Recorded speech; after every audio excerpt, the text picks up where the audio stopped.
அதுக்குன்னு ஒரு முருகர் கோயில் வச்சுருக்கோம் நம்ம. சரிங்களா? ஒரு முருகர் கோயில் கட்டியிருக்கோம். அதுக்கு ஏத்த மாரி போங்க.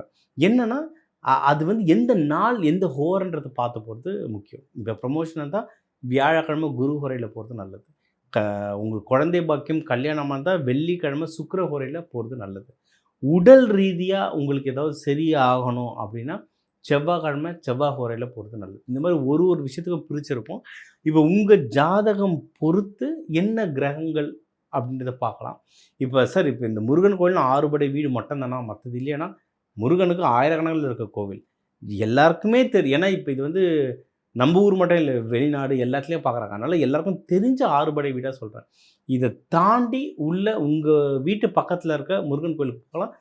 பேரு பார்த்துக்கணும். ஏன்னா, இப்ப யாருக்கோ இப்ப மேஷ ராசிக்கு சனி பயிற்சி நடக்குதுன்னா, சுப்பிரமணியர்ன்ற கோயிலுக்கு போறது நல்லது. இப்ப நம்ம மிதுன ராசிக்கு பேசிட்டு இருக்கோம். மிதுன ராசினா புதன் வருது. அப்போ வந்து பெருமாள் கோயில் பக்கத்துல இருக்க முருகர் கோயிலா போங்க. அப்படி இல்ல வெங்கடாசல சுப்பிரமணியர்ன்னு இருக்கு. வெங்கடாசல சுப்பிரமணியர் எப்படின்னா, முருகர் வந்து சங்கு சக்கரத்தோட நிப்பார். சூரபத்மன வதைக்க போகும்போது பெருமாள் வந்து முருகனுக்கு சங்கு சக்கரம் குடுத்திருப்பார். அவ்வளோ பவர். இந்த ஹிஸ்ட்ரிலாம் நம்ம வந்து நெறைய பேர் மறந்துட்டோம்.